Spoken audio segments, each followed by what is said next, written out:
Muy buenas, Santiago, y bienvenido a Publishers. Hola, muy buenas tardes, muchas gracias. Bueno, lo primero, felicitarte por tu trayectoria, ¿no? Completamente ascendente.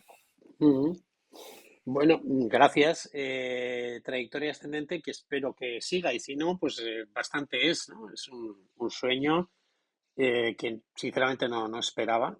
Y a veces cuando no lo esperas necesitas una pequeña ayuda y me encanta que esa ayuda la haya podido obtener pues de una forma casi inesperada, que es Caligrama, ¿no? O sea que bien, estoy contento y muchas gracias. Y Santiago, ¿qué vino antes, tu pasión por la escritura o por la historia? La historia, por historia.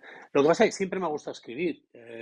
Básicamente, la historia siempre ha sido mi pasión, desde niño, desde muy niño. Entonces, a fin de cuentas, entre eso, que tenía una imaginación bastante desbordante probablemente, y que, bueno, pues mi afición a la lectura trajo consigo pues también el que imaginación, más lectura, más afán de conocimiento en la historia, pues oye, pues si tenía cierta facilidad para trasladar lo que tenía en la cabeza al papel, pues ya estaba un poquito el camino.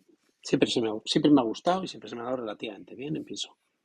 Y Santiago, para las personas que todavía no lo sepan y que nos están viendo ahora mismo, Ujú. ¿de qué le dirías que trata cuando el hielo deje de Deja de crujir? crujir.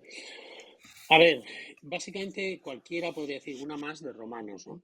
Sin embargo, no creo que sea una más de romanos, puesto que trata de un tema que, digamos, que se ha escrito poco a nivel de novela histórica, que es justo el comienzo de la caída del Imperio Romano de Occidente en el siglo V después de Cristo, ¿no? Sí hay un libro que está muy bien, de un escritor que se llama Wallace, inglés, en los años creo que son 70, que hizo un libro muy chulo sobre justo ese momento puntual, y yo lo que he querido hacer es un poquito recrearme más en una trayectoria más durante años. Este libro que te digo era solo de unos días y que parte a raíz de un hecho, bueno, que es significativo, que es que las aguas del Rin se congelan en un momento en el que al otro lado del imperio, de la frontera, hay miles y miles de pueblos bárbaros que están huyendo, vamos a decirlo, en busca de una vida mejor. Y los romanos, pues evidentemente aprovechando el cauce del Rin como frontera, no les quieren dejar pasar. El imperio estaba en un momento, pese a lo que la gente cree, de opulencia, pero una noche, y se sabe que fue así, el 31 de diciembre del año 406, el Rin se congela y entonces pasan. Y a partir de ahí, digamos que empieza toda la debacle de Occidente, ¿no? Y entonces es a partir de ese momento donde está situada la novela y donde se desarrolla hasta unos años después. Y Santiago, ¿fue difícil enfrentarte a tu primer libro y además un libro con casi 500 páginas? ¿Cómo fue esa primera experiencia de escritura? Pues a ver, yo me lo paso muy bien escribiendo, por lo tanto, difícil si se mira desde un punto de vista de trabajoso, sí, pero a veces cuando se hace un trabajo que a uno le gusta, pues evidentemente lo difícil se transforma en un auténtico divertimento, ¿no? Entonces yo reconozco que tuve que meter muchísimas horas, primero de documentación, y luego poco a poco de escritura, de corrección, de darle vueltas, de acostarte con los personajes, es decir, los típicos tópicos de cualquier escritor, vamos a decirlo así, que se va a la cama con sus personajes, que se le ocurren ideas, que no sabes cómo encajar algunas piezas y de repente las encajas, pero sinceramente yo me lo pasé muy bien. Es decir, más allá de las horas, disfruté. O sea que difícil, no. Vale. ¿Y te esperabas, y aquí me gustaría que me fuera lo más sincero posible, ¿te esperabas las grandes críticas que tuvo tu primer libro? Sinceramente, yo acabé contento. Yo lo acabé, cerré, digamos, mi intervención y me dije a mí mismo, bueno, pues yo creo que ha salido chulo, ha salido bien y estaba contento.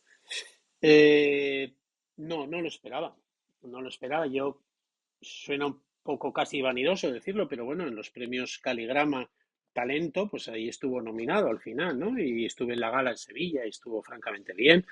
El libro, para ser un libro a ese nivel, o una novela a ese nivel de editorial, vamos a decirlo así, bueno, pues una editorial que ayuda a los escritores, ¿no? A salir adelante, pero bueno, evidentemente no es una editorial tradicional, pues la verdad es que tuvo una buena acogida, o sea que en ese sentido me sorprendió y sobre todo fue muy gratificante ver que a la gente le gustó mucho y gente de todo tipo, desde señoras mayores hasta chavales jóvenes, o sea que fue una sorpresa, sí. Y ahora que lo has mencionado, ¿cómo fue tu experiencia con Editorial Caligrama, con tu sello anterior? Pues mira, la verdad es que estupendo. O sea, yo era muy consciente de que, como toda editorial que pretende, es que llamarlo de autopublicación suena como un poco, sí, no deja de ser que evidentemente tú colaboras con una cantidad económica, pero lógicamente esperas que la contraparte haga un trabajo bueno. Y la verdad es que tengo que reconocer que, y lo digo sinceramente además, no ni por la entrevista ni por nada, que la actuación de Caligrama fue fantástica. O sea, yo me sentí guiado, la edición fue muy buena, de calidad física, quiero decir. El amparo que tuve a cualquier duda también fue estupendo. Hicieron un informe editorial incluso muy profesional. Es decir, yo al final me llevé una impresión muy buena de la profesionalidad de la editorial, ¿no? Entonces la experiencia fue francamente de 10. Muy bien. ¿Y recomendarías este mismo proceso de autoedición, por ejemplo, Mm. para cualquier otro autor que estuviera en tu misma situación, queriendo darse a conocer? Sí, y a ver, te digo por qué. Yo antes de contactar con Caligrama, pues envié, como hacemos probablemente todos los que queremos escribir, a un montón de editoriales el manuscrito. Muchas, evidentemente, no contestan. Otras, a editoriales tradicionales, me refiero, otras editoriales, pues sí, te contestan con buenas palabras. Otras incluso dijeron que les había gustado mucho, pero que tenían el calendario de publicaciones ya cerrado en mucho tiempo. Y al final acaba siendo un poquito desesperante porque, bueno, crees que tu novela, pues hombre, pues está bien. Yo me imagino que todos pensamos lo mismo, ¿no? Pero bueno, yo en mi caso te puedo asegurar que pensaba que estaba bien. Los que habían leído el manuscrito así me lo decían también.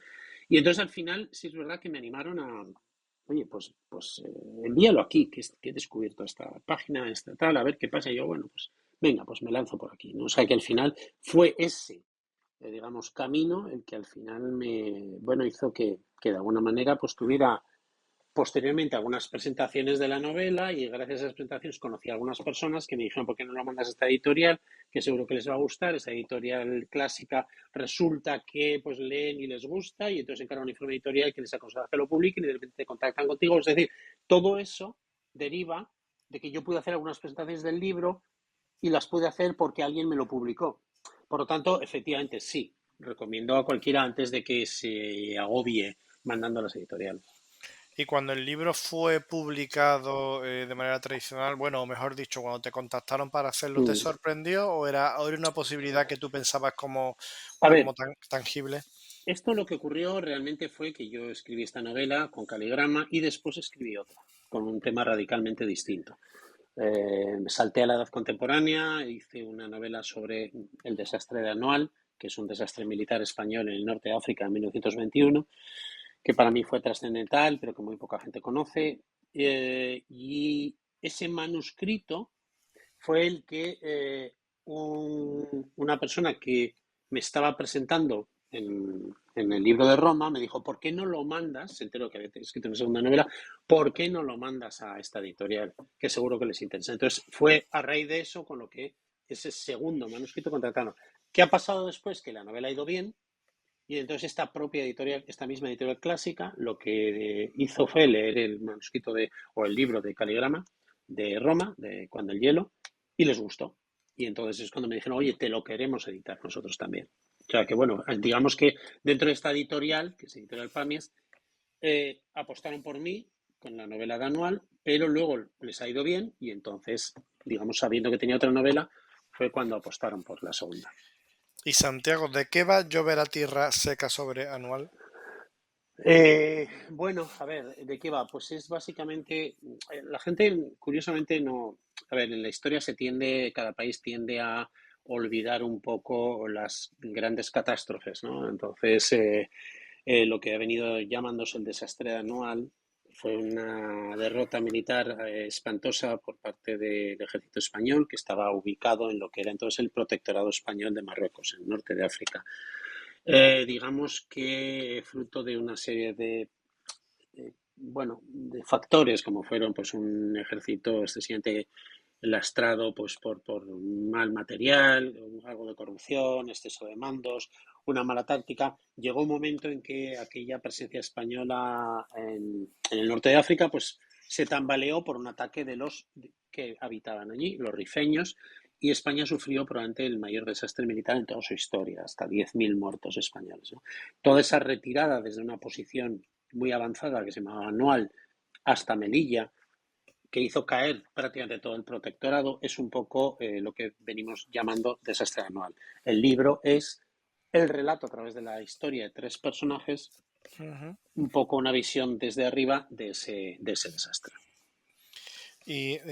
Santiago, ¿y qué diferencias has visto te has notado a ti mismo como escritor cuando escribías tu primera obra Mm. y la segunda?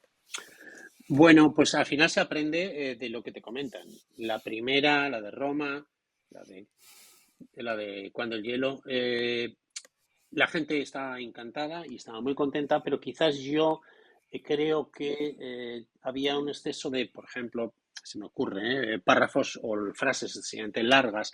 Quizás yo hice un ejercicio de que esas frases tan largas, correctas, pero demasiado largas quizás, se acortaran y yo creo que se aligeraba la escritura y, por ejemplo, en la segunda novela, efectivamente, pues creo que no tiene, no lo voy a llamar defecto, pero sí es un estilo que creo que es bueno agilizar y esta segunda novela, pues sí tiene ese estilo un poquito más ágil, ¿no?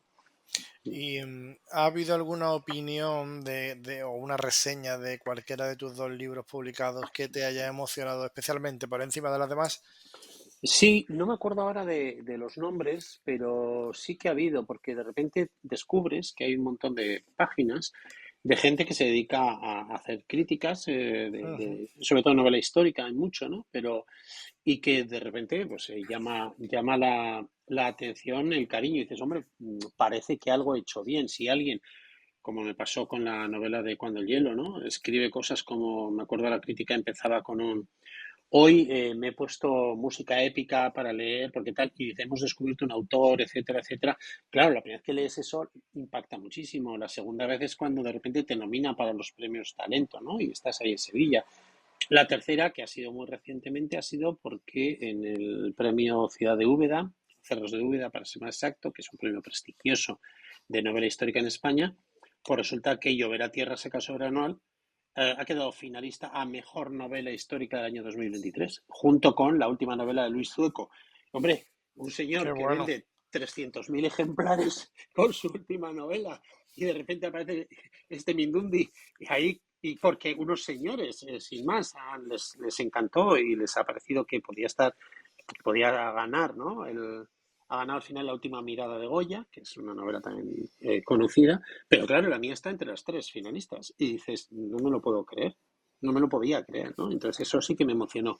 El que alguien que yo no conozca y para sorpresa también de mi editorial, nominara mi novela para estar entre esos dos monstruos, superventas, como candidata a mejor novela histórica de 2023, pues eso creo que es lo que más me emocionó, sí. Y Santiago, ¿qué consejo le darías a algún autor que- o algún futuro autor que quiere empezar a escribir y sabes que no muchas veces se tienen inseguridades? ¿Qué Mm. consejo le darías a ese tipo de perfil? Consejo. Bueno, ante todo, que no tenga grandes expectativas, punto uno, ¿vale? O sea, esto para mí va mucho más allá de lo que yo esperaba. Evidentemente, en mi foro interno, como probablemente le pasa a cualquier aspirante a escritor, estás soñando con vivir de ello, sobre todo más que con vivir de ello, que ver tus palabras publicadas y el gran placer de sentir que un lector te para o te dice, oye, me ha entusiasmado tu novela, me ha hecho volver cada día a ella, ¿no? Eso es una gozada. Pero claro, yo creo que hay que tener mucha humildad y mucha paciencia. Yo no soy nadie y sin embargo estoy disfrutando como un enano. El consejo primero, paciencia. Paciencia. Segundo consejo, humildad. Humildad. A mí me pasa, yo, sinceramente, a ver, yo soy bilbaíno, por lo tanto tenemos fama de chulos y faroleros, ¿no? Pero bueno, no tanto. Pero bueno, yo leo lo que escribe y de bueno, me gusta. Y de repente, yo qué sé, le leo a Muñoz Molina un párrafo, unas parrafadas y ostras, esto es escribir. Y entonces ya te pones automáticamente en tu sitio, ¿no? Por lo tanto, segundo consejo, humildad. O sea, todos creemos que escribimos muy bien, hasta que de repente lees algo de un buen escritor, ¿vale? Y dices, bueno, no quiere decir que tú no lo seas, pero sí te das cuenta de que hay gente muy brillante por ahí. Y luego ya tercero y último consejo, he hecho paciencia, humildad Y bueno, no, es que iba a decir paciencia otra vez, es que es paciencia para afrontar las negativas, paciencia para, bueno, creer en uno mismo y si no sale, pues así es la vida, no sale, ¿no? O sea, yo estoy contento, pero podía no haber salido y bueno, pues mi vida hubiera seguido igual. O sea, no tener unas expectativas altas y no frustrarse. Y saber que si llega una recompensa suele llegar muy a largo Muy, plazo, ¿no? muy a largo plazo, hay que tener paciencia. A ver, lo que me ha pasado a mí, ojalá de repente, porque además también hay muchos golpes de suerte. Puede ocurrir que tu novela caiga en manos de alguien que de repente se le ocurra escribir dos líneas en un periódico o en una entrevista radiofónica, como le pasó, si no recuerdo mal, a Zafón con La sombra del viento. Yo me acuerdo que es una novela fantástica, pero el boom fue porque el entonces canciller, es decir, ministro de Asuntos Exteriores alemán, en una entrevista televisiva sin más, le preguntaron qué estaba leyendo y dijo que estaba leyendo esa novela y que le estaba encantando. A los días siguientes se estaba vendiendo millones de ejemplares en Alemania, ¿no? A lo mejor hubiera pasado sin pena ni gloria. Por lo tanto, ser consciente de esto, de esta aleatoriedad, no desesperarse, no tener grandes expectativas y si al final sale, bueno, pues resulta que la recompensa será sorprendente y será una gozada. Santiago, muchísimas gracias por atendernos y desde aquí recomendamos Cuando el hilo deje de crujir y Lloverá tierra seca sobreanual, que bueno, nos consta que merece mucho la pena. Así que muchas Bueno, gracias y enhorabuena. gracias a vosotros. Venga, un abrazo. Hasta luego.